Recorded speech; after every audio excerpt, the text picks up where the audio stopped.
Hello, friends, and welcome to episode 801 of the Juicebox Podcast.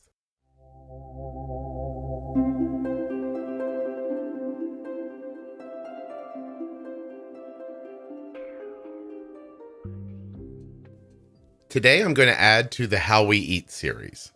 Now, so far in this series, we've covered vegan, carnivore, plant-based, gluten-free, low-carb, Bernstein, FODMAP, keto, flexitarian, intermittent fasting, and today, I thought it would be interesting to find out how Jenny eats.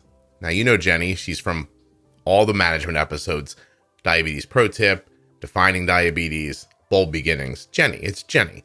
Today, I'm going to talk to Jenny about how she eats. I thought you might find it interesting. She is a person with an astonishing amount of control over her blood sugar, and I thought it would be valuable for you to hear about. So, while you're listening, please remember that nothing you hear on the Juicebox Podcast should be considered advice, medical or otherwise. Always consult a physician before making any changes to your healthcare plan or becoming bold with insulin. If you'd like to find the other How We Eat episodes, just go to juiceboxpodcast.com and scroll to the bottom. There's a whole cascading list of them there. You could also find them in the private Facebook group in the featured tab. That's Juicebox Podcast, Type 1 Diabetes on Facebook. This episode of the Juicebox Podcast is sponsored by InPen from Medtronic Diabetes. If you don't want an insulin pump, but you want some of that functionality that comes with insulin pumps, you might want the InPen. Learn more and get started today at InPenToday.com. You may pay as little as $35 for the InPen. Listen for more about that in the ad. Today's episode of the Juicebox Podcast is also sponsored by Omnipod. The new Omnipod 5 automated insulin delivery system is here. Go get it at omnipod.com/juicebox. Tubeless and automated. Oh my goodness. What else could you possibly want? Start the recording. Cool. And say hello, Jenny. How are you? I'm great. How are you? Good. You look casual today. I look casual. Like maybe today. you have plans this afternoon where you're not going to be working or something like that. No. Relaxed? You're not relaxed today? I don't know. You have a certain something. Maybe you're happy it's Friday. I have no idea. It's Friday. It's Friday. It's actually I was colder today. Our temperature has changed like 40 degrees overnight. Oh my God. Seriously. Yesterday it was 72 degrees. Mm-hmm. It was beautiful last night when I got home from Taekwondo with my kids. And then I woke up this morning and the thermometer was like 34 degrees. I was like, God. are you kidding me? You live in a hellscape. It's terrible. I mean, it was like 80 here for a couple of days.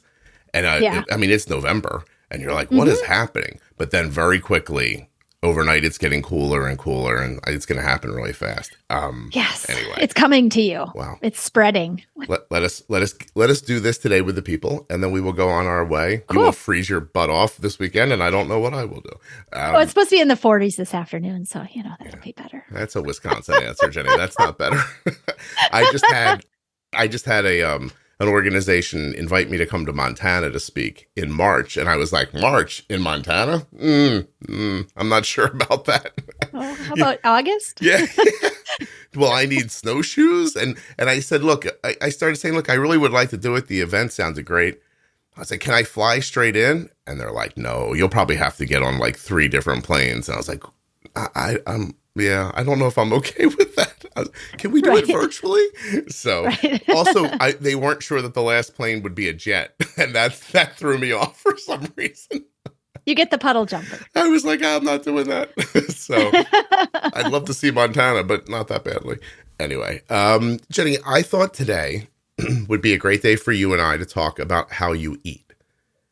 We've been talking about this for a number of years, actually. I always say to Jenny, like at the end of the year, I'll do an episode with you and we'll talk about how you eat. Because I have a whole series where people come on, they're like, I'm keto, I'm a flexitarian. Actually, I think I learned the word flexitarian on this podcast, and all that stuff. So today I wanted to go through that. Are you comfortable with that?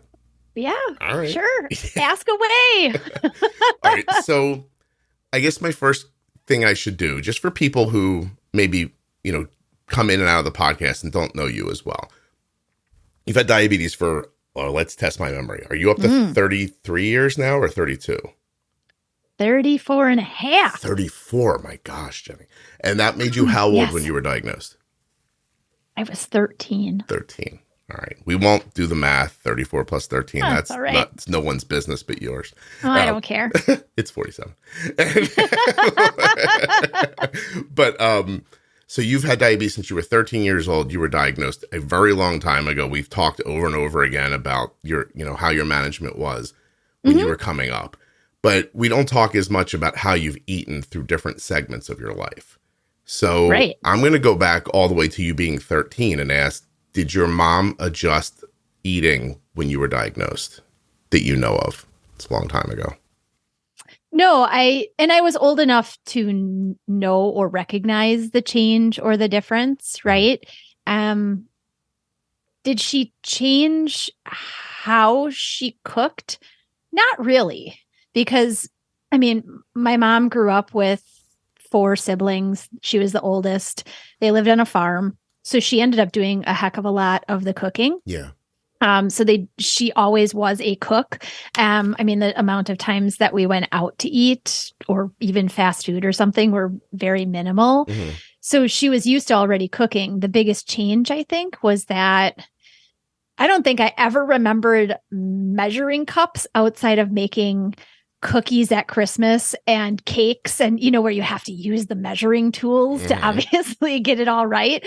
But man, we got more measuring tools and the bouncy scale that we put the meat on to weigh the perfect portion and all of that kind of stuff. My mom did change all of the desserty types of things. I mean, they all became sugar-free pudding and sugar-free Jell-O and, that kind of stuff. But she didn't make that specific just to me. Mm-hmm. It was, if we're going to have pudding, it's sugar-free for everybody. Okay. If we're going to do this, it's this way for everybody. But your management at that point is 2 shots a day? I did 2 shots a day. I did the really old school because there was not what we now have as long-acting insulin, a 24-hour. We had intermediate, which was the cloudy N or NPH. I actually used Lily's, which was called L or Lente. And so that had to be mixed in the syringe with our insulin or regular insulin. Wasn't even rapid. And I only dosed it twice a day, breakfast. So the regular covered breakfast, and then the intermediate acting peaked at lunchtime. So I didn't take insulin at lunch.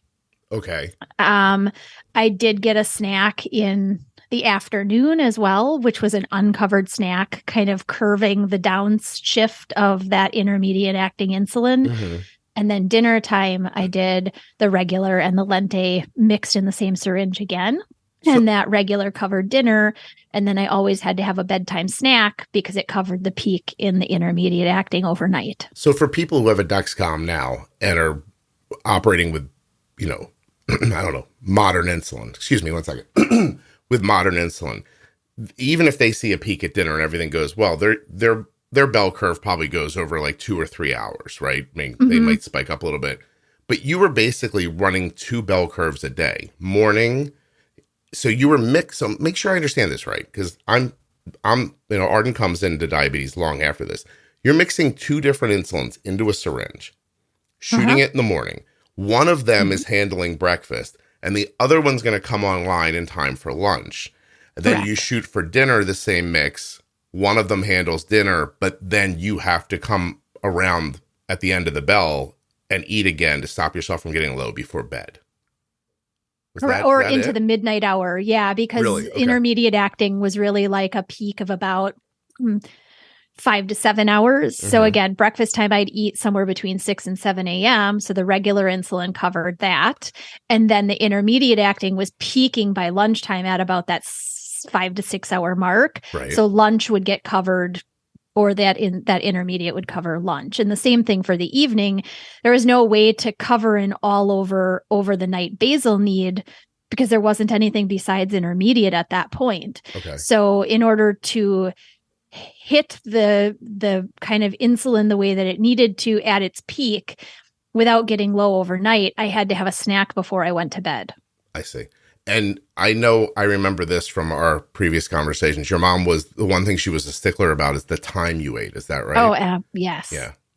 So. I think the reason that I literally cannot sleep beyond, like, I will wake up even before my alarm clock goes off at like 6:15, because that was the time. It was breakfast. It was time Jenny had to have her like first dose of insulin, because that was a 12-hour window until dinner time when I got my next dose of insulin. Yeah. And they had to be spaced apart enough. So I think the reason I wake up so early these days is You're because wired I that was way like, now. Yeah. I was just wired that way. Yes. Well, yeah. So your mom was looking and saying, if she eats at 6 a.m., then the way this shot works will be good for whatever lunchtime is at school. Mm-hmm. And then it'll be out of her in time that we can shoot it again for dinner. Mm-hmm. And that's why your later snack almost. So were you up late at night as a child? I wasn't. I mean, again, child-wise, I was 13. Yeah. So I wasn't probably going to bed. In fact, I know I wasn't going to bed until maybe like 10 o'clock. And I'd have my snack around like 9:30-ish. Right. And then off to bed. And that carried you. And then off to bed. No one tested you overnight or anything like that? Nobody tested. Oh, no. Oh, my goodness. Okay. No, that wasn't even like a thought, unless I woke up and didn't feel good, which did happen. Mm-hmm. Or for some random reason, my mom was up overnight and wanted to check on me. But outside of that, no, there were no checks overnight. It was bedtime finger stick, wake up in the morning, do it again. And the way you ate during that time was more about almost kind of food pyramid thinking. Like a little bit of this, a little bit of that, a little bit of this at certain weights more than anything else. It was. And, I think there's some practices that do okay with this with kids, and other times I've talked to people and they've said, nobody focused on what my kid needs nutritionally. Mm-hmm. They just told us that we can eat whatever we want to eat as long as we cover it with insulin and your blood sugar stays here, then that's fine. Where when I was first educated, the dietitian and educator I worked with looked at what are my nutritional needs based on where I am in life and what my activity level is like. And then they planned out sort of a caloric plan and fit the macronutrients in a certain percentage into that plan. Okay. Yeah. So, I got certain portions of food that got covered with what's called a standard amount of insulin just for the food at that mealtime. Mm-hmm. I can still remember like lunch and dinner, I got 2 starches, 2 vegetables, a fruit, 2 to 3 proteins, 1 or 2 fats, and a milk. And did you? That was lunch and dinner every single day. And did you have to finish it all every time? Did you have that pressure? Like, I need to eat all this, or no? In a way, yes. And, being as active as I was probably hungry enough for it all anyway. But I also wasn't nibbling on anything in between, because that just there wasn't additional insulin, at least not in the first, I guess, 2 years after I was diagnosed, until I was taught carb counting. Okay. And dosing with insulin to cover a certain amount. Then things shifted and became a little bit more flexible in terms of portion. So when that happened, when they taught you carb counting, how old were you then, do you think? I was in high school, so probably 16-ish, okay. I would estimate. All right. So you did you did the first way for 3 years or so. Did having access to the idea of carb counting, covering meals for how many carbs there were, did it change how you ate at all?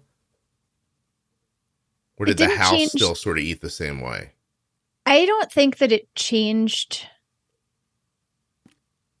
what my food choices were, mm-hmm. because I still had certain preferences, obviously. But it gave me more flexibility in terms of how much. Okay. Right? So if I didn't want to eat all of that food at a mealtime, now we had wiggle room to play with. Mm. I only really want the peas and grilled salmon for dinner. Great. We could adjust for that a little bit better than saying, well, you always have to take 3 units of regular insulin. So you have to eat this much because this is what your insulin is covering. Okay. So that was the big shift, is that you had more autonomy over the amounts of food, and you could drop, I don't want to bake potatoes tonight or something like that. Right. Right. Okay. How long do you think and what insulin was that at that time? That was still regular insulin. Okay. I did not have rapid rapid acting insulin until I was in college. Okay. So this first step that you took basically took away the cloudy, and you were just counting carbs and using regular for it. Is that right or no? The first step I took was switching from intermediate acting. And if I had to estimate, when did I switch to Lantus? I think it was 1999, actually. It was right around the time that Lantus came to market. Mm-hmm. I was switched from using my intermediate acting insulin to Lantus insulin. And then and I had been switched to rapid acting before the change to Lantus. Okay. So I was using intermediate acting, the cloudy, along with rapid acting. Mm-hmm. Okay. I don't know. So that was the first change. How old are you? We just said I'm 47. I know, but why do I think of you as being so much younger than me? I don't know why that is. But the dates, maybe it's because I've got younger kids. Maybe that is it. I mean, my husband and we did a lot of other things before we had kids. Mm-hmm. And a lot of people do it the opposite way. They get married and they're like, let's have kids. And we just didn't do it that way. So. I don't know why, because you're telling me the times and you're like, in 1999, I'm thinking 1999, Kelly was pregnant. Like we're getting ready to have Cole. I'm like, this is crazy. But I look at you and I'm like, but she definitely said she was 47. And so I'm like, I did. Yes. In fact, 99 is, 99 is when my husband and I got married. Oh, wow. Okay. Yeah, this is my fault for getting married too early. I'm throwing off the balance of this conversation, not you. We were so young we got married. Really. Okay, so you're covering carbs. It doesn't change what you're eating. You're still eating what I'm going to call like a very 1950s through 1980s American kind of blend of foods. Just some vegetables, some starches, some protein, chicken, beef, probably all that stuff was happening. Okay. Yes, absolutely. It was all, and growing up in the Midwest, I mean, our starchy things were typically potatoes, some noodles, rice occasionally. I wasn't really a big fan of rice as a kid anyway. But I would say more of my grainy kind of carby stuff was probably bread. We didn't have cereal, was just not something my mom made or purchased. I mean, it was either oatmeal for breakfast or something like toast with peanut butter, or toast with eggs, or something like that for breakfast time. So I think what really changed was once I went to college, I didn't have to eat what my mom cooked anymore. Mm-hmm. And I personally am not a meat eater outside of fish. Okay. I don't enjoy meat. I never did. Even as a kid, I would have sat at the table for 4 hours trying to choke down a burger. That was just not a preference of mine. But did they still give them to you? Oh, of course. Because my mom's like, this is what you're eating. I once, Jenny, sat for an entire evening, 5 o'clock, 6 o'clock, 7 o'clock, 8 o'clock, 9 o'clock, in front of a plate of French cut green beans that I did not want to eat. And the colder they got, the more gag-inducing they were. And, I'd be every 15 minutes, I'm like, I could get one of these. I couldn't do it.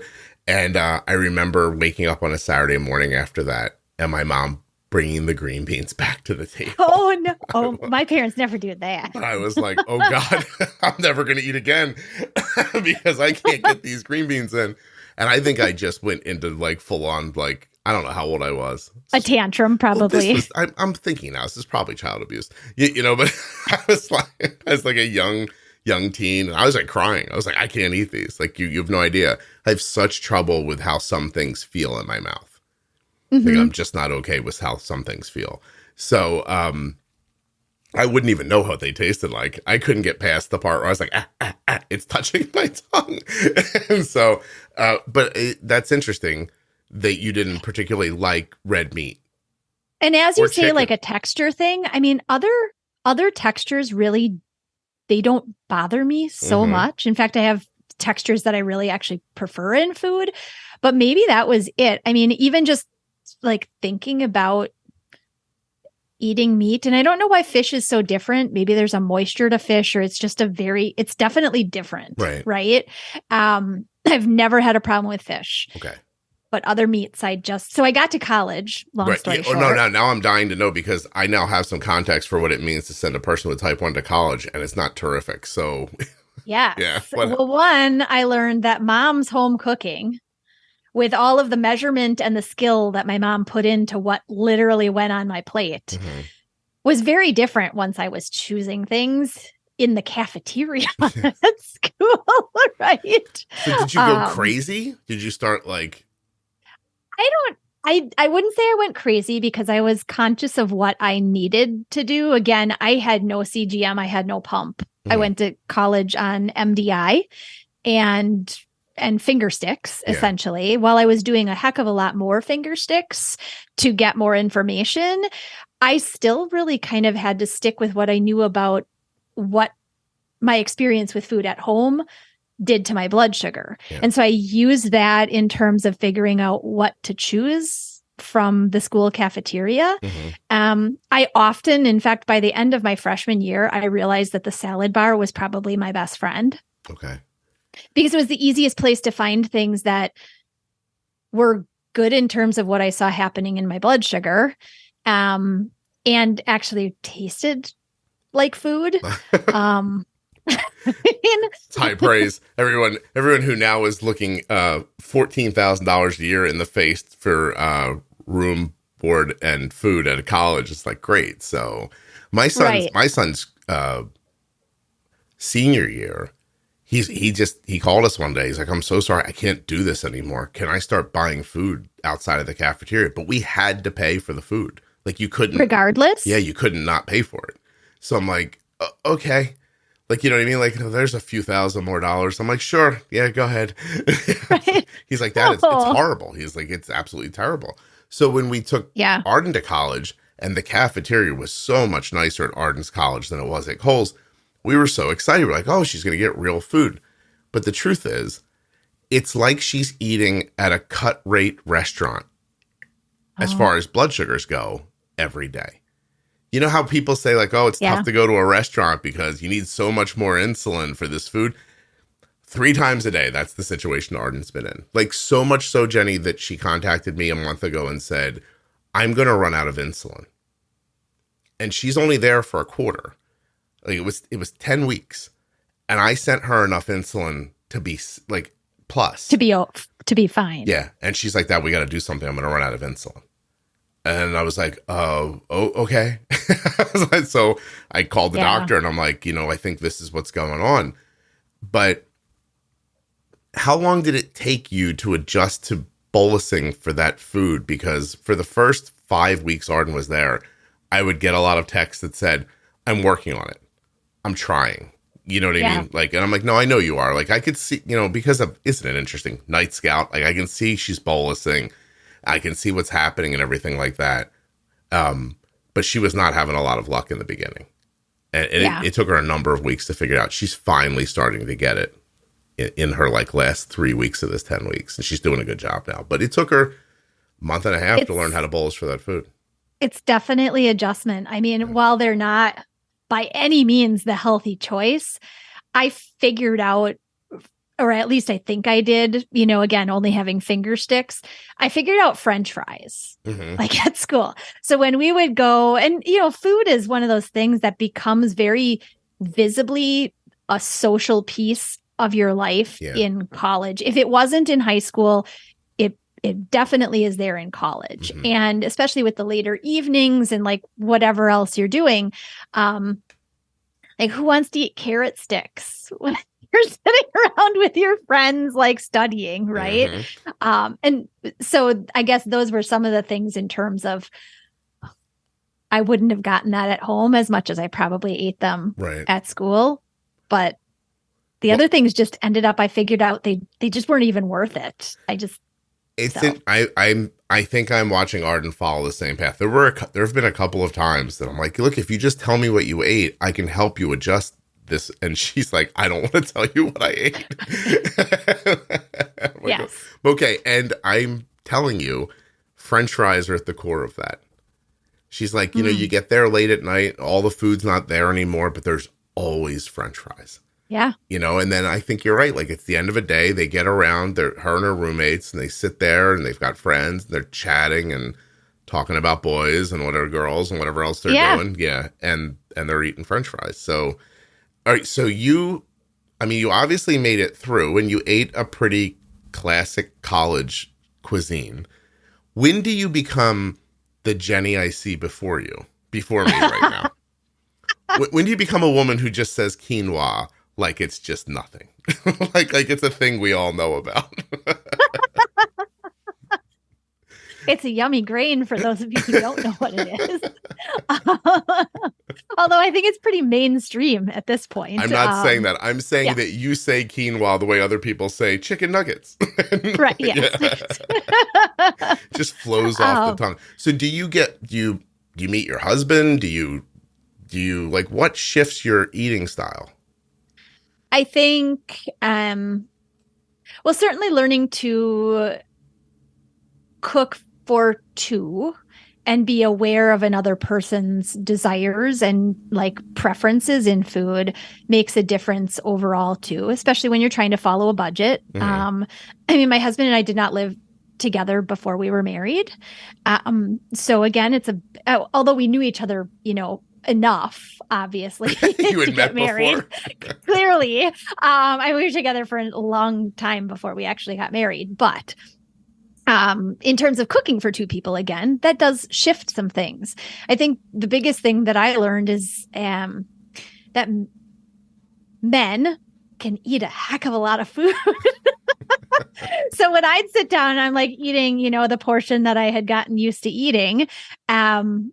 I was like, you're still hungry? Seriously? Like, what? I don't understand. Like, where are you putting all this food? So from a visual or just a perspective of like my own management, that's something to kind of overcome, is seeing what somebody else can eat compared to what works for you, as well as for your blood sugar control and that kind of stuff. So I think in terms of what you see today in what I choose and what I talk about eating is definitely been like an evolution. Right.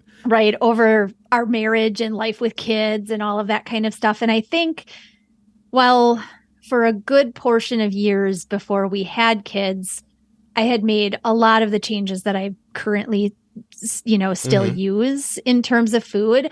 I think it became even more important for me to improve for the majority of the time once we had kids. Why do you think? Did you start thinking, I want to teach these kids how to eat well? Yeah, really. And because, again, with all of the knowledge that I have about what is in food, and not meaning bad stuff, but like, what's the value in food? Food is fuel. It's like putting gas in a car, right? So if you put in quality stuff, you're going to get quality health out of it. Yeah. Well, yeah. So we'll mention that here, because when you're in college, what is it you're learning to do? Survive. No, I mean, what did you want to do for a living afterwards? Well, right. And that I guess that's another big difference. I went to college knowing where I was going. Right. I had a very clear, I thought it was a clear career path. I was going to go to school to be a dietitian. And then I knew that I wanted to move on and become a diabetes educator. And, the road there kind of windy and whatever happens. But I learned all those things along the way in college too. Whereas other tracks, I would have never been exposed to the information about nutrition and food and what it does in the body and human biology and physiology. I mean, all those things I would have never known about. Yeah. But it's still, even though you learned it in college, it becomes a slower transition as an adult, right? You just start applying what you know as you go. Correct. And so now... Well, and to put one more point to that in terms of saying, I think it became more important to me to really do that after we had kids, was because I know what kids aren't taught. in school, especially, where I really think that needs to begin in terms of overall healthy lifestyle. Some of that information in science alone could easily be taught in terms of this is why you eat an apple, or these are the main food groups, and then expanding kind of every year so that children grow into well-rounded lifestyle and health consumers, really. Consumers. Yeah. Exactly. So it's interesting, isn't it? Like, most of the people I talk to on this podcast, when they make big life leaps, it's almost always for somebody else. Almost always. They almost always say, well, I was getting by with my A1C in the 8s, but I got married and I started thinking, like, I want to be healthy for our relationship, or I'm going to have kids, so I got to lower my A1C, or like that kind of stuff. Right. It's interesting. Well, and I think something there too, in terms you've asked, well, when did a bigger shift to like what I'm doing now kind of happen? It actually happened right before we were planning to like try to have kids. I started to see a naturopathic doctor, and which they're amazing if you find the right person. I mean, the amount of time that they spend with you and the really in-depth that they look at your life and kind of everything that works together. It's really amazing. But just some of the things that I brought to the table in terms of concerns. I mean, besides type 1 diabetes, I also have rheumatoid arthritis, which is really well managed. But some of the things that I learned from this practitioner changed some of the ways and some of the things that I ended up including in my diet. Okay. Because we did some allergy testing and we did some sensitivity, evaluation, and kind of like, how do you feel when you eat this food? Like a gut health kind of analysis and all that sort of stuff. So I made some really good transitions from that into kind of where I currently am. And I've stuck with, 99% of those shifts and changes. Do you think, because I think of your diabetes as well managed throughout your life, for whatever the management style was at the time, right? Your returns, your A1Cs and that kind of stuff fit in a healthy level for whatever the management was at the time. Correct. So how much of your eating is about the RA? Is like, are there things you're trying to avoid for that?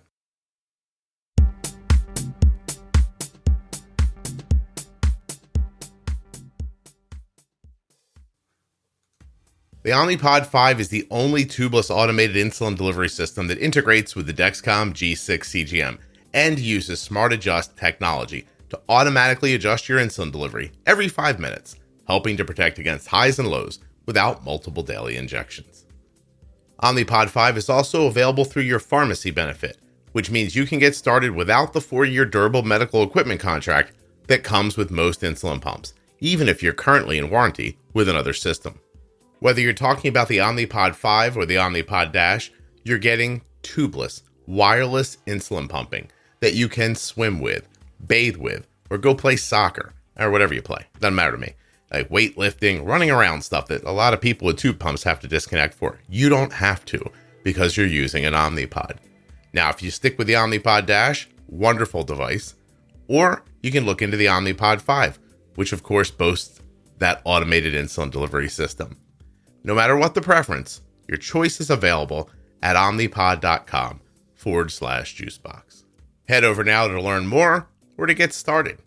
You may be eligible for a free 30-day trial of the Omnipod DASH. That's crazy, right?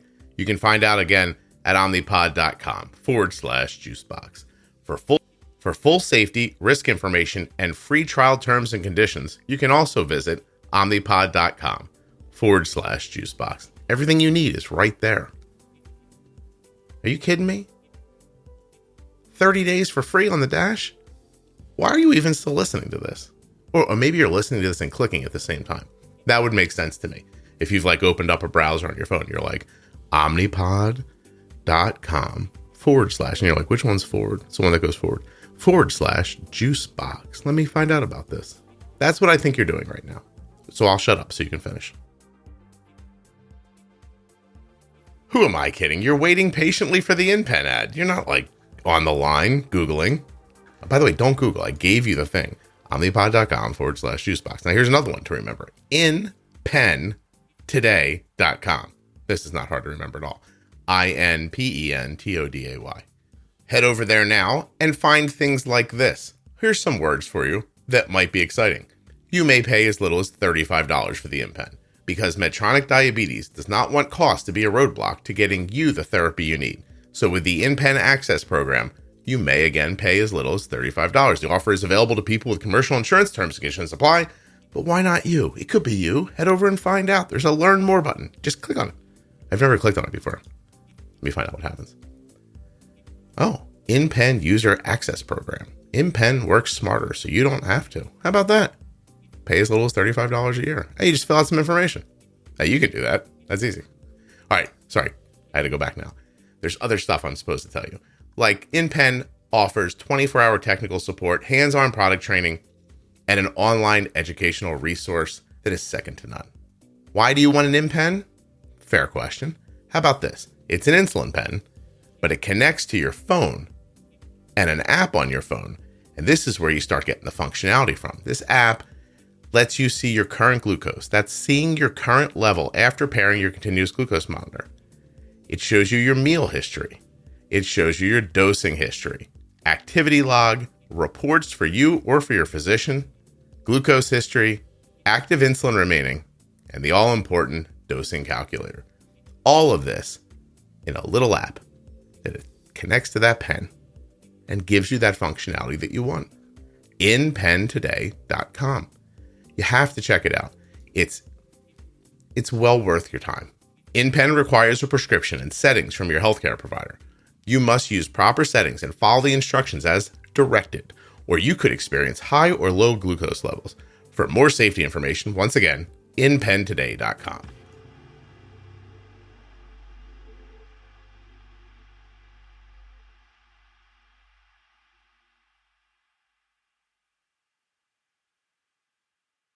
The biggest thing, honestly, that I find affects how I manage it, and when I know I've had more than what I can kind of tolerate, is cow's milk dairy. Okay. That's thing. That's the biggest thing. I mean, I went through all of the different, sort of you take foods out of your diet, you evaluate, you add some things back to see how you react to some things. I mean, many times RAs are also very sensitive to what are called the nightshade vegetables, things like peppers and tomatoes and eggplant and that kind of stuff. And I eat a heck of a lot of tomatoes, and I see no difference whatsoever when I did my food kind of elimination sort of plan. The biggest shift was definitely around dairy, milk, specifically cream, again, butter, cow's milk based, because I can do like the cheeses that I will buy are either sheep's milk or goat's milk. Again, I don't eat them every day. They don't bother me if and when I do eat them. But I can tell, like, if we go out for pizza, there's like real cheese on the pizza. I mean, even though I don't eat the whole pizza, I can tell the next day that I'm stiff. Okay. I can tell in my joints quickly that I've had dairy. Yeah, that's really interesting. So let's go into the home stretch let's kind of go through one of your weeks and really find out how you eat. So let's just start today, because you've woken up today already. What'd you have for breakfast? So I had raspberries, which were from my mom's garden. So they were frozen raspberries, because obviously it's freezing outside right now. There are no raspberries left on the bushes.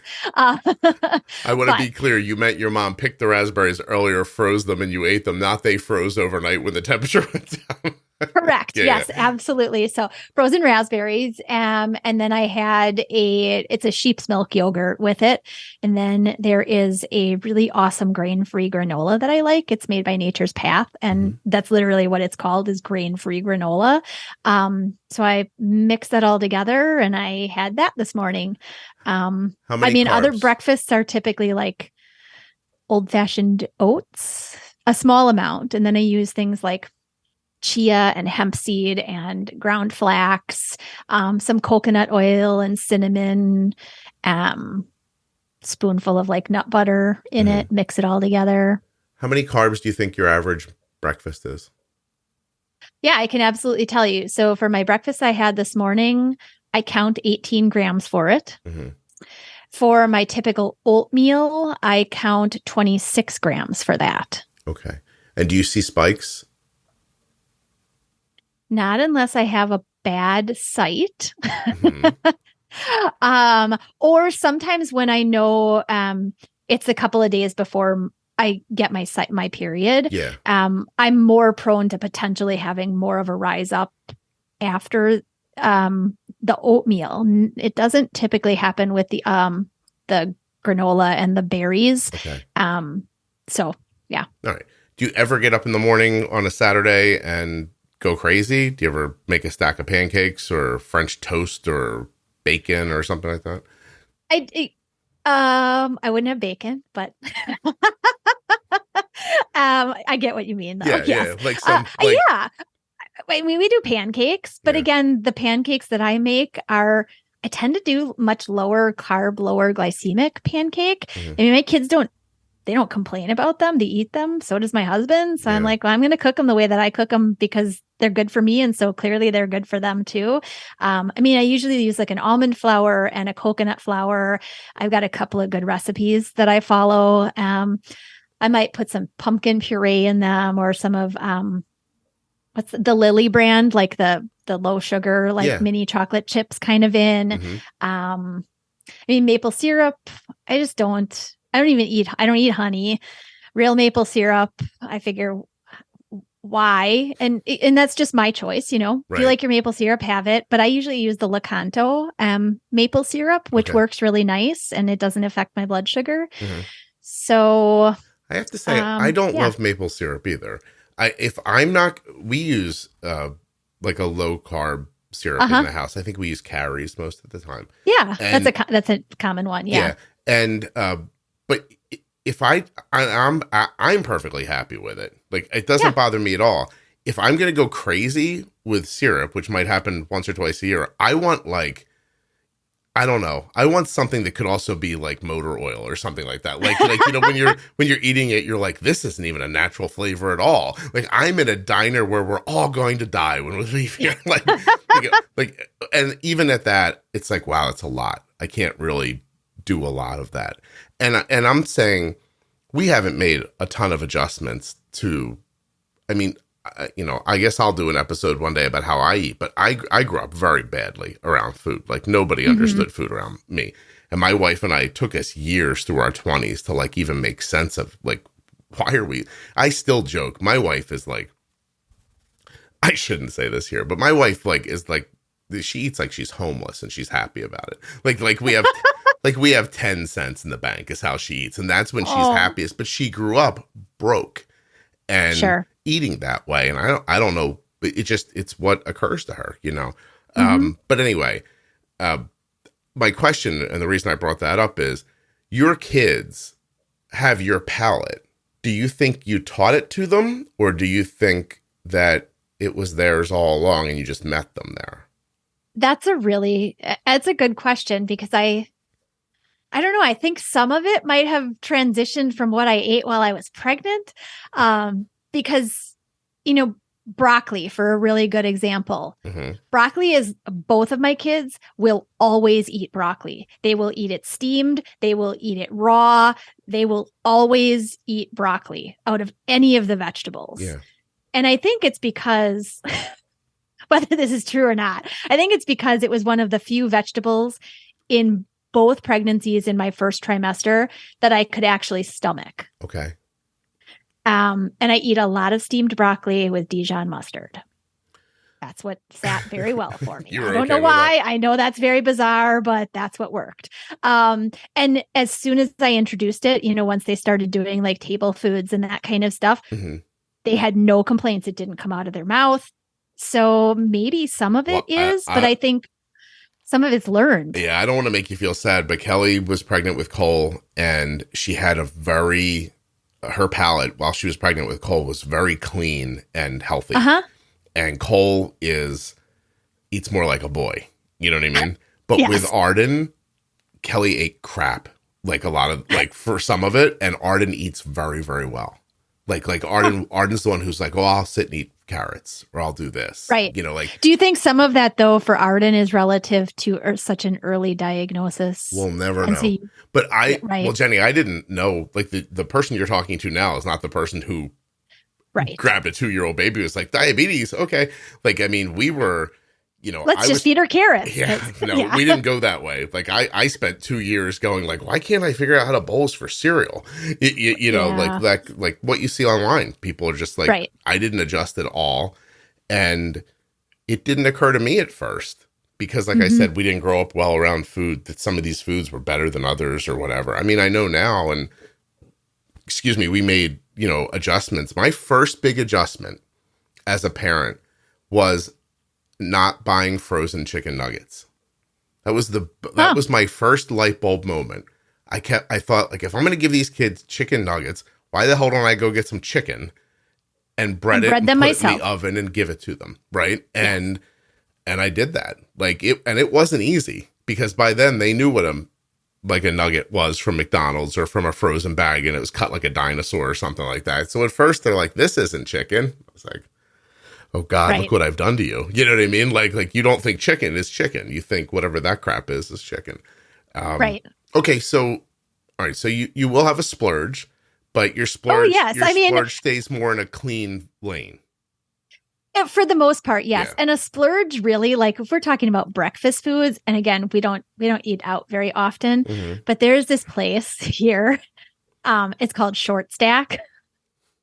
It is, if I'm going to get pancakes out that are not by any means anywhere close to being low carb or low glycemic or anything at all. Place. I mean, it's served with like this sweet mascarpone sort of like yumminess on the side with strawberries. They're probably the healthiest thing on this plate. Is the strawberries. But they're like these oat pumpkin pancakes. Oat sweet potato pancakes. Oh wow. They are the best pancake I have ever had, honestly. In fact, after my second son was born, the next morning they came in and they asked, they were like, "Well, what do you want?" I'm like, "Oh no, my husband's gone out and he's getting me breakfast." So the guy's bringing it in. Yeah, don't worry. Okay. So, splurge, absolutely. I will. But I like you telling the story because when you splurge on pancakes, you're not at IHOP. You're not like, right. Jenny made a face that you guys can't see that said, "Oh God, no." So, okay. So lunch. Sorry for people who like IHOP. I just, I wouldn't choose it. But. So lunch today, what are you going to do?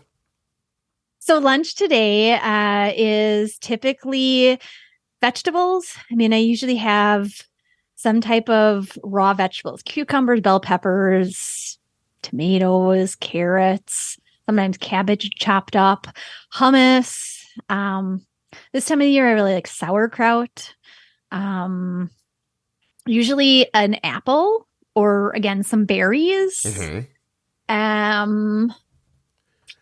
What do you think it's going to be near carbs? I mean, I can try guessing. Apple. Yeah, my vegetables in the portion that I eat, I count 10 grams for my portion of vegetables. Raw vegetables, I have about 1.5 cups-ish of raw vegetables. And the hummus, I know because the label's right on the container. It's 11 grams of carb. And then my apple, I weigh it because the apples we have are still from the orchard and we picked. And so, I mean, the apple could be really teeny tiny or it could be like the ginormous, huge. It's like softball size, like right? So I weigh it. But on average, my lunch is with the apple, probably somewhere between 28 and 35 grams of carb. Okay. Yeah. You don't consider yourself low carb at all, right? I don't. No. In fact, I'm not worried about, I don't aim for a certain amount under carb amount to certainly eat. I also am not, the opposite end, high carb either. Right. I would say I'm more consistently, my daily intake is probably somewhere between 80 grams, 75, 80 grams on the low end to maybe 110 110 to 120 grams on the high end. Oh, that's crazy. I mean, yeah, that's a lot more than I was imagining. Hold on a second. Yeah. Sorry. Yeah, that was more than I was imagining. So you got so close. I have a word written down here as I started today. I'm like, I'm going to see if Jenny says this word. And you have not said it yet, but you got so close a minute ago. I'll tell you at the end what it is. Okay. I got so close. It still might happen. So we'll see. Okay. All right. So middle of the day, is kind of your lighter meal Middle of the day tends to be my lighter meal. Now that's on a weekday. Mm-hmm. Weekends, especially Sundays, will tend to be a little bit heavier probably on lunch. Mainly because, again, it's not necessarily a conscious effort. I just know from experience what I can get away with at certain times, right? So my weekdays tend to be like lower impact type of meal midday because I'm most often, while I have a desk treadmill, which is awesome, it's still real low pace. Right. And otherwise I'm just sitting or standing here.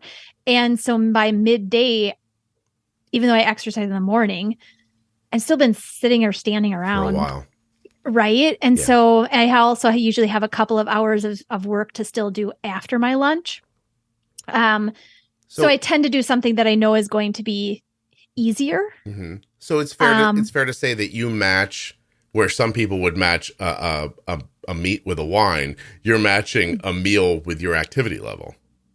Yes, exactly. Okay. Like for Sundays are usually my long run days. I go for a long run in the morning.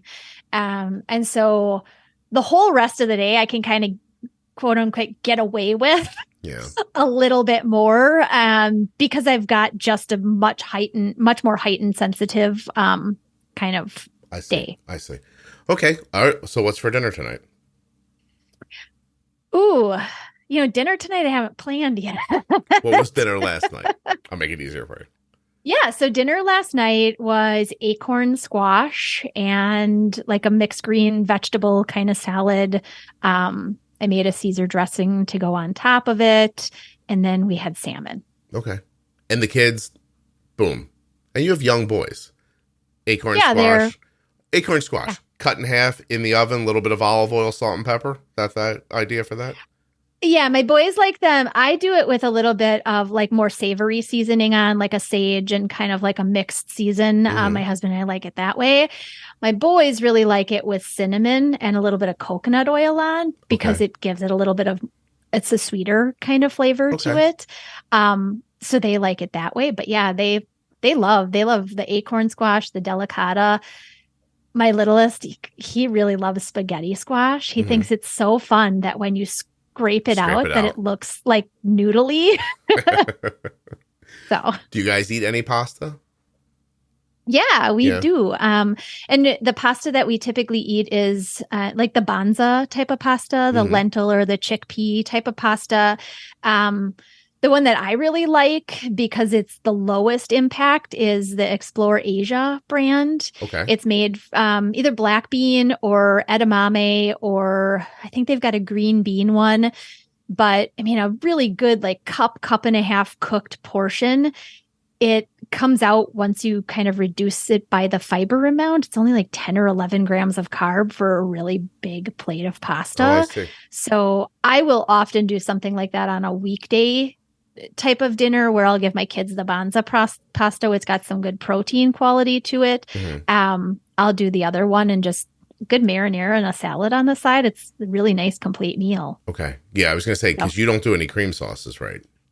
I don't do any cream sauces unless I make them myself, more from like a vegan kind of approach. Like if I have a really good recipe that's got like a cashew nut, you sort of soak it and blend it and puree it and make it into like a creamy kind of sauce. It's very tasty. You couldn't imagine there's no dairy in it. But as you're talking, I'm thinking I am going to get notes where people say Jenny should write a cookbook with all of her recipes in it. I'm starting to I mean, I have been asked that so many. They're like, why don't you just put all the things that you eat together into this really nice cookbook? And I was like, if somebody could just keep notes for me, sure. Maybe. That would be awesome.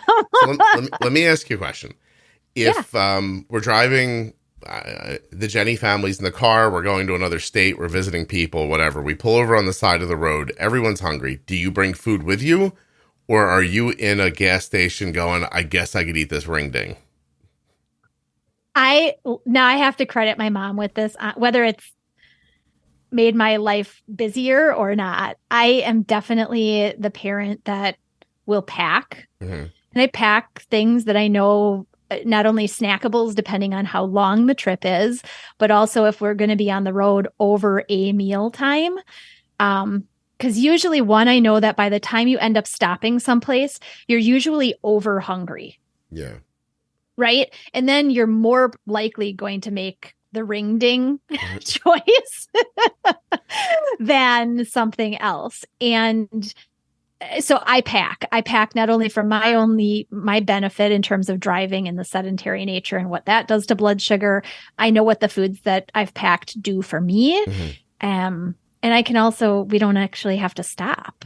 I mean, not as much, obviously. We don't have a bathroom in our car. But, you know, correct. Well, you should get a bathroom in your car. That sounds like a great idea. That would be fabulous. Yes. I don't know. It sounds like it would be fabulous right until you realize that one of the people in the car was going number 2 while you were driving. Yes. And no, then you think, thank you. Maybe this isn't fabulous. This is not a good idea. Do you have a couple more minutes or do you have to go? Of course. Okay. Yes. Okay. So snacks. You know, we've said on here before, it's funny. We kind of said, when Arden was looking for a different ice cream, you pointed her towards oat milk ice cream, which she loves now, which is fascinating because before she didn't love real sweet stuff. Like if you know Arden's not about like real sugary stuff. So she was like using Talenti at some point, like a brand, and she's like, this is still too much. Like she's not the kind of kid who's going to eat like Ben and Jerry's. You know, she might have a spoonful of it, but she's not going to go crazy. But when you told her about the oat milk ice cream, like that was a big deal for her. Awesome. Yeah, she loved it. So when you're snacking, this is kind of the lane you're in, I'm imagining. So I want you to just kind of throw out a few snacky things that you have around the house for yourself. Nuts. Did that sound weird? Nuts. I mean, nuts in your mouth, Jenny, is your business. So yes. No, I like mixed nuts. I think they're great. Boiled eggs are really awesome. Some of the mug, like sort of the mug cake or mug muffin kinds of recipes are pretty good. I actually found one the other day that's really super yummy. It's like pumpkin pie in a mug without the crust. Okay. Is it a brand thing or you made it yourself? Oh, you make it yourself. It's like pumpkin puree, like out of a can, not the pie stuff, the stuff without sugar added to it. And it's an egg, some baking powder, some vanilla extract, a no sugar sweetener of your choice. Like I just use the vanilla stevia to sweeten it. A pinch of salt, and I think that's it. And then you literally like mix it all up in the mug and you put it in the microwave for 3 minutes. It's so yummy. Right. It's like all the carb that's in there is the portion of pumpkin pie that you put in comes to 8 grams of carb. All right. I'm going to ask you to send me that one. I'm going to try that. Yes. I want to try something. Okay, good. It's super yum. Because, like, for instance, we've just got past Halloween here. There's no bowl of candy corn in your house. Is that right? There's no bowl of candy corn. There's no bowl of candy. We just don't, not from my perspective, because I mean, an adult decision-wise, I can choose or not choose, right? Yeah. But I just don't think it's necessary to have that as a potential option. I mean, if you really want to go into also why we don't have any Halloween candy, despite it not being very long ago, and our kids having come home with like 4 buckets full of Halloween candy, our children got to pick 5 pieces that were chocolate, not the like sugar, stuff. Right. I mean, not that the chocolate doesn't have sugar, but right. No, I know what you mean. And then I paid them to give me their candy, which they were all excited. I was like, these are your options. You're not eating all this candy. That's just how it is. It's going out of the house. But if you willingly give us, then I will pay you each this amount of money and you can use it as you like for something you want. Where did the candy go?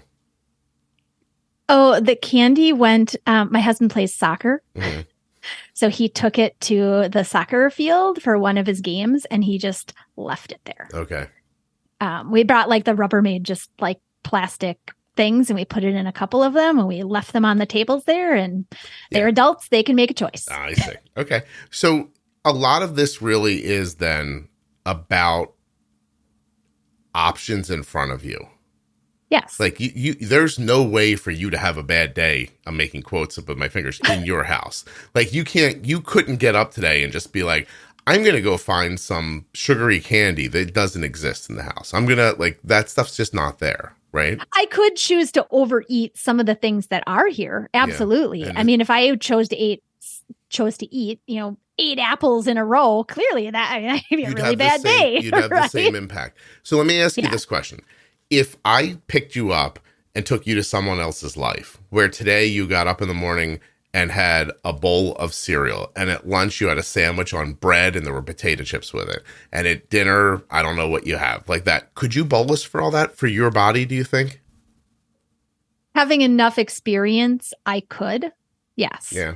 I mean, I could figure it out. Obviously, just having hindsight from having stuff like that in the past. I mean, we've had, family gatherings and whatnot, which I haven't obviously put all of the work into all of the food that comes to something like that. So I do have to make choices, and certainly will I indulge? Absolutely, at certain points in time.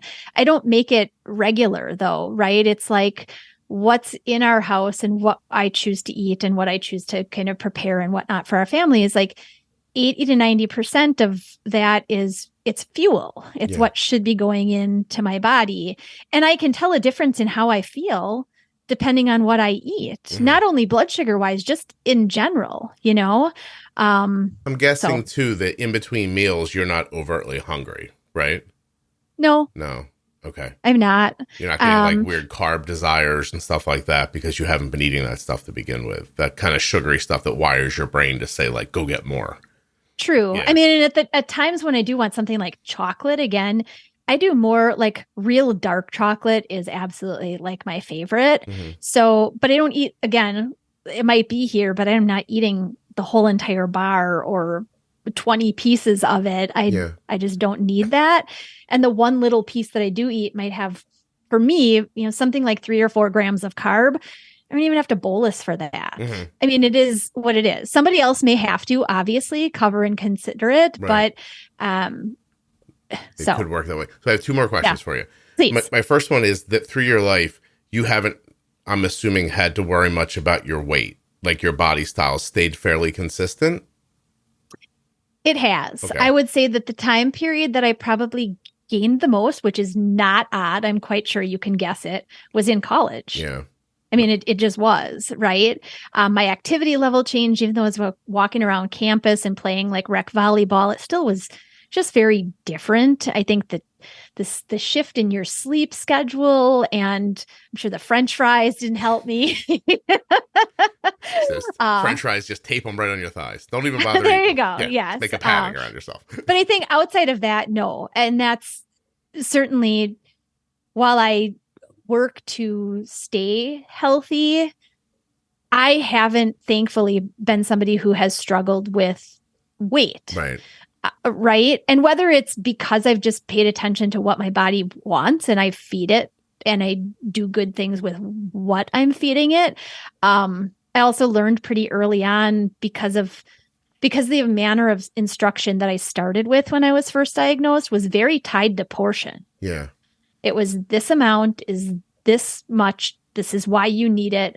And again, today, not a lot of portion is really taught outside of just how many grams of carb in the portion. Right. I can't tell you, like, I clearly don't eat as well as you do, but how often I see things people are eating and all I think is like, how do you eat all that? Like, I don't understand how you can, like physically, the amount, even with liquids. One of the reasons I don't think I drink is because when I see somebody drink 3 or 4 beers, I'm like, I couldn't drink 3 or 4 cups of water like that. Like, how are you doing that? I'm impressed by it, honestly. I'm like, how do you get that in? I can't do it. So, yeah. So my last question to you is, obviously with what you do for a living, you're helping people who eat in all varied ways. And Correct. even though you and I don't really ever talk about it, I assume we're like-minded in as much as that I just want people to know how to use the insulin for what they're eating. Like I'm not, Correct. yeah, I'm not here telling anybody how to eat. Like I don't imagine that's a thing you could do for a stranger through a podcast one way or the other. So, right. So then do you feel like, are you almost like a video game character with your understanding of diabetes? Like, is there like I'm imagining a spinning dial on you and I hit D and the dial pops up and I spin it around to like high carb, low carb, vegetarian, like, and you're like, ooh, I know how to think like this. Do you think of it that way? Like when you get a person on the phone, you know what I'm saying?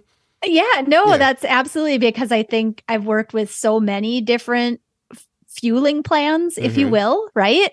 And it's great that you bring in, we're not really about talking, you should always be eating this one way. The idea is really just navigating management. And that's how I approach any new person that I work with, right? You have these options. This is likely to potentially be a little bit easier if we swap, do this versus this, or a little bit more of this, a little bit less of that kind of thing. But everybody has an eating style. And it's my job to help you. If that's really what you want to keep doing, great. Then we need to figure out how to navigate that and make sure, your glucose is staying where you want it to stay and your insulin is well managed or your other meds are well managed. So I guess that's an interesting, like, spin the dial and it comes up, this person wants to be vegan. So then my brain sort of, yes, absolutely. It sort of navigates into like my vegan train of thought. Like what do I have to consider? Where are you getting your nutrients from? Are you getting enough of these vitamins and whatnot? Absolutely. Yeah. I mean, I think that a lot of my skill comes from the fact that we mix and match so many different kinds of food styles at the same time. Like that's when I see a food, I'm like, well, that's a slow impacting carb and that's a quick impacting. I think that's why I'm good at Chinese food and things like that, because I don't look at it as, I don't know. I don't look at the General's chicken and think, oh, General's chicken. I think sauce, deep fried, breading. You're breaking it down. Yeah, in my mind, I break it down into different thoughts. So I mean, in my mind, if you're eating General's chicken as an example, you're eating 4 different things. You're eating protein, breading, fat, and sugar. Like that's how it seems to me. I don't think of it as chicken. And, right. Yeah. No. Yeah. And then if you put like rice on top of it, I think, okay, well, if this is white rice, it's one thing. If it's fried rice, it's different. Like, I don't know. Like that just makes sense to me. But if Arden ate more like you, like say Arden just came out of the womb, like, I'm going to say the word that you didn't say, Jenny. I'm so let down you didn't say this word. Oh, no. Was it quinoa? Do you want me to say quinoa? No, I want to just say kimchi. Oh, kimchi. Oh, my gosh. I love kimchi. I actually, when I commented about sauerkraut before, I'm surprised. I know, that's what I'm saying. I have it written right here. So I wrote down kimchi when we started. And when you said sauerkraut, I wrote down sauerkraut. She got so close. Yes, I did. Oh, I'm so sorry. Yeah. In fact, we have, it's funny because we've got friends around the corner from us that are, our little boys are the same age and are in school together. And they make kimchi and it's so good. Like so good. My mom home makes sauerkraut, which is probably the reason that we've got a lot of it right now because that sounds good. I love sauerkraut. I've never had kimchi, although I was in a store the other day. I saw it in a jar. And I thought if I didn't know Jenny, it would look to me like somebody threw a handful of grass and weeds in this jar. But instead, I know what this is. Oh, good. I'm so glad that I provided some education. Well, not only that, Jenny, here, I'll tell you this before I let you go. I saw someone online the other day who said, I had a banana, but it was overripe, so I had to bolus more for it. And I thought, she knows that from the podcast. And she knows that from Jenny. And I was very proud of that. Like, I really was. I was like, oh, this is wonderful. So that's super awesome. Yeah, yes. I appreciate you sharing with all of us how you eat. This is going to go into the how we eat category. Fantastic. Yeah. I'm sure there are things that I don't even know if I missed saying anything. I don't know. I mean. No, but I think the important thing about the conversation is it's a vibe, right? Like, here's what I didn't hear you say. I didn't hear you tell me that you eat anything deep fried. I didn't hear you tell me. Very rare. Yeah, right. I didn't hear you tell me that you have processed sugar. I didn't hear like, that kind of stuff. Like that's I didn't hear you tell me I eat like this unless I end up, at this store and then all bets are off or something like that. Right. I heard you tell me how you eat when you get away from your house. I heard you told me that you don't go to a lot of restaurants. That's how this is how you eat. You know what I mean? Like right. it doesn't fit into a category. You're not low carb. You're not flexitarian. You're not, I don't, this is like Jenny's fuel plan, I guess. No, I don't really follow. You're right. I don't fall into a category. Right. I mean, if we go out to eat, we've picked some places that both Nathan and I have decided they're really good options. I mean, there's a place here that it's a really good, like, salad place that's got really good quality, super awesome stuff that our boys even love. Yeah. Like they love to build their own salad from the options. So those are more the places that we will often go. Right. I didn't hear not a lot of white flour. Like that sounds like something you don't get involved in too much. No, in fact, I think the last time I had white flour was probably sourdough bread this past summer that we had when we had gone to see Nathan's dad and his stepmother, and she made some good homemade sourdough, and I was like, I'm gonna have a piece of that. Yeah, that sounds all right. Smells good. I'd like that. Yes, that sounds good. Yeah, I made chocolate chip cookies the other day that are just kind of sitting downstairs, and I realized that as a younger person, if somebody would have made a batch of chocolate chip cookies, I probably would have eaten one every time I walked past it. And I don't feel like that anymore. And I don't know if that's because I'm older or if it's because I don't eat as much of that to begin with anymore. And so I'm not drawn to it the way I was. Like there's part of me that thinks that I didn't have a chance. I woke up on Monday morning, I ate a bowl of sugary cereal, and that drove my desire throughout the day. Yes. Nobody made a meal to send with me somewhere. So even as a 19 or 20-year-old out of high school and on my way to work, I'd stop at like a store and grab, by the way, what I could afford, which was never quality either. You know, like, so there's, and then you're sort of, I don't know, like, it's like you're trapped in a hurricane then at that point that you just kind of can't break out the walls of anymore. Like this is the world. Like my body desires this sugar and flour because this is what I can afford to eat. Even if I could afford more, because when I got older and we could afford more, I didn't know what to do. Right. You know what I mean? I wasn't like, oh, we have some money now, I'll go buy good things. I didn't know what good things were versus bad things. No one even thought about it that way. Taught you that. Yeah. So I don't know. It was interesting to hear your path through all this. Absolutely. Your parents are your body style-ish? My dad was more, he was more the exercise person in our house, definitely. I mean, he's the one that got me interested in biking. My mom, now older, she's heavier than she was growing up. Sure. But yeah, I mean, in terms of body size, I don't have tall parents and I didn't have extremely big parents by any means. It's not like my situation where when I'm with my children, people don't think they're my kids. Like we were able to do the thing that you were worried about to some degree. Like we were able to take our kids and like lift them out of the swamp that we grew up in and kind of threw them up on the shore. And we're like, I mean, they still eat things that I wish they didn't eat. And I know that's because we eat those things. Like, or that they were around the house when they were younger before we wrapped our head around it completely, you know? Right. But for the most part, I mean, on any baseball field or softball field I've ever been on, when people come up to you and they're meeting you and they're like, is that your kid? People always like point to I don't know how to say this, like the fattest kid on the team. They're like, that's your kid there, right? And I'm like, no, my son's the gazelle in center field. And they're like, your wife slept with the mailman. I understand. You know, like that vibe. Yeah. Kelly said all the time, people would come up to her at a softball game and point to the catcher and say, is that your daughter? And Kelly'd be like, no, that's my skinny girl at third base over there. Yeah. And so like that, but you match, like if you stood with your family, you guys all look. And the reason I'm bringing this up, Jenny. We would look much more visibly, I guess, facially, much more similar than body type. Like I got the short genes in the family. I did. I mean, my brother's like 6'2".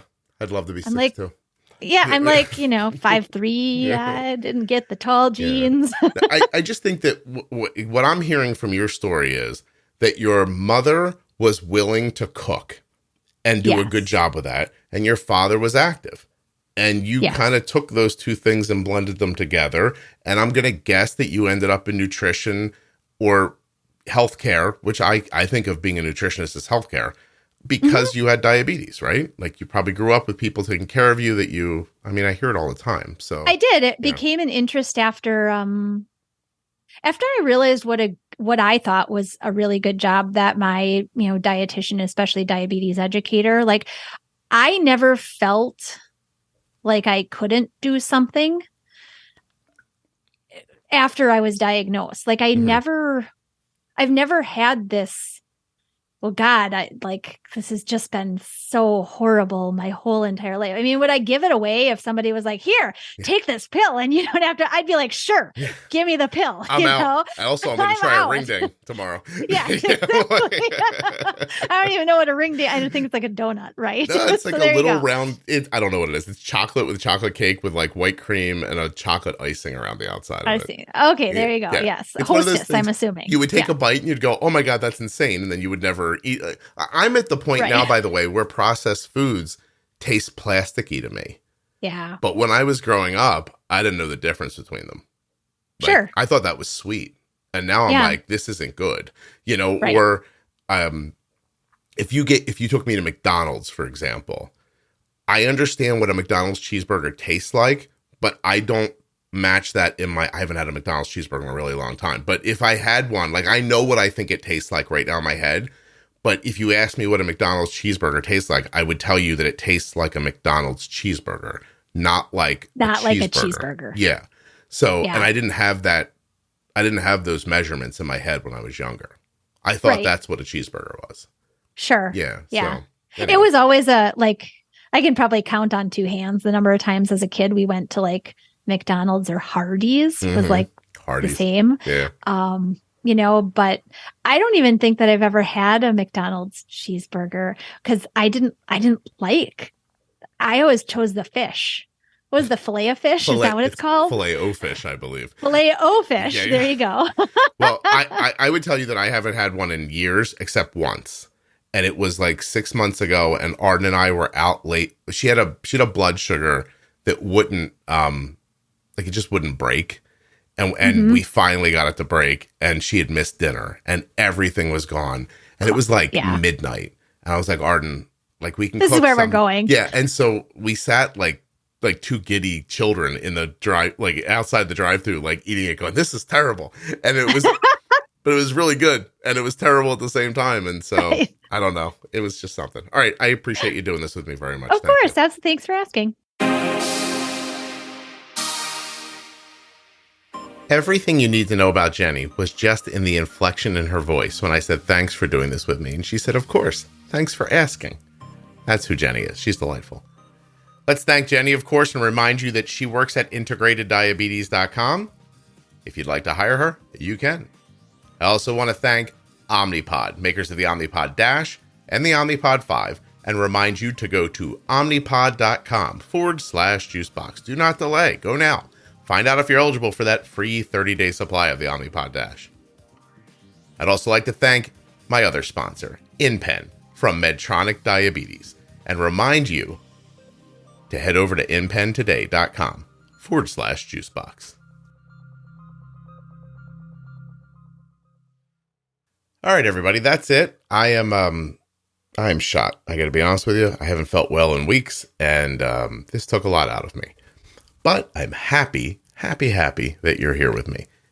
And I will not die, I promise, even though it is trying to kill me. First, the COVID. Then I got rid of the COVID. Then bronchitis. Then I got rid of the bronchitis. Now, I don't even know what this is. This just seems cruel at this point. But I will not be thwarted. I am a little woozy, and I'm hot, but I will not be thwarted. I will not be thwarted. I will make this podcast. I will not be stopped. I want to feel better so badly. And get this, I'm not nearly as sick as my wife. That poor girl, it's almost over. You know what I mean? Like, she's beat up. It's crazy. As soon as I feel better, and I mean as soon as I feel better, I got to start doing the sit-ups because I need somebody to take care of these kids. And you know what I mean? It's not looking good. You guys can hear the sarcasm, right? I mean, she's really sick, but I don't think she's going to pass. But seriously, really, really sick. If you've been ill with all this, you have my compassion. All right, everybody, here I go. Watch this. Thank you so much for listening. I'll be back very soon with another episode of the Juicebox Podcast. I got it when I need it.